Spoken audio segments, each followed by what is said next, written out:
ആകാശ്, ഇല്ല, നമുക്കൊരിക്കലും ഒരുമിച്ച് ജീവിക്കാനാവില്ല. പിന്നെ ഒരുമിച്ച് മരിക്കാൻ വേണ്ട. എന്നെ സ്നേഹിച്ചതിന് മരണത്തിൻ്റെ വേദന മാത്രം പകരം തരാൻ എനിക്ക് വയ്യ. നീ എന്നെ മറക്കണം. നിനക്ക് എന്നേക്കാൾ നല്ലൊരു പെൺകുട്ടി ജീവിതത്തിൽ കിട്ടും. പകരം എന്നോട് നിന്നെ മറക്കാൻ മാത്രം പറയരുത്. അതെനിക്കാവില്ല. ഒന്നു മാത്രം എനിക്കറിയാം, എന്നും നീ എൻ്റെ മനസ്സിലുണ്ടാവും. അതെന്നും നിലനിൽക്കണമെങ്കിൽ നാം പരസ്പരം മറന്നേ പറ്റൂ.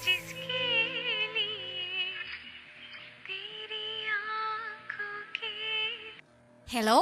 എല്ലടാ, നീ ഇത്ര സമയത്ത് ഉറങ്ങിയിട്ടില്ലേ? ഇല്ലടാ, ഞാനൊരു ലെറ്റർ എഴുതിക്കൊണ്ടിരിക്കുക. ആർക്ക്? ആകാശിന്. അവനൊരു ബാധ്യതയായിക്കൊണ്ടിരിക്കുക. നിനക്കറിയാലോ പുതിയ പ്രപ്പോസലിനെ പറ്റി ഞാൻ പറഞ്ഞിട്ടുണ്ടല്ലോ. അതൊരു പുളിങ്കമാണ് എൻ്റെ മോളെ. അത് ഞാനങ്ങ് സമ്മതിച്ചാലോ എന്ന് ആലോചിക്കുക. ഞാൻ എൻ്റെ കത്ത് അത് ഞാനിന്ന് വായിച്ചു തരാം, നീ ഒന്ന് കേട്ട് നോക്ക്. ആകാശ്, ഇല്ല, നമുക്കൊരിക്കലും ഒരുമിച്ച് ജീവിക്കാനാവില്ല. പിന്നെ ഒരുമിച്ച് മരിക്കാൻ വേണ്ട. എന്നെ സ്നേഹിച്ചതിന് മരണത്തിൻ്റെ വേദന മാത്രം പകരം തരാൻ എനിക്ക് വയ്യ. നീ എന്നെ മറക്കണം. നിനക്ക് എന്നേക്കാൾ നല്ലൊരു പെൺകുട്ടിയെ ജീവിതത്തിൽ കിട്ടും. പകരം എന്നോട് നിന്നെ മറക്കാൻ മാത്രം പറയരുത്. അതെനിക്കാവില്ല. നീ കേൾക്കുന്നുണ്ടോ? എങ്ങനെയുണ്ട്? നന്നായിട്ടുണ്ട്. നീ ആരാ മോനെ? നമുക്ക് അറിഞ്ഞൂടെ?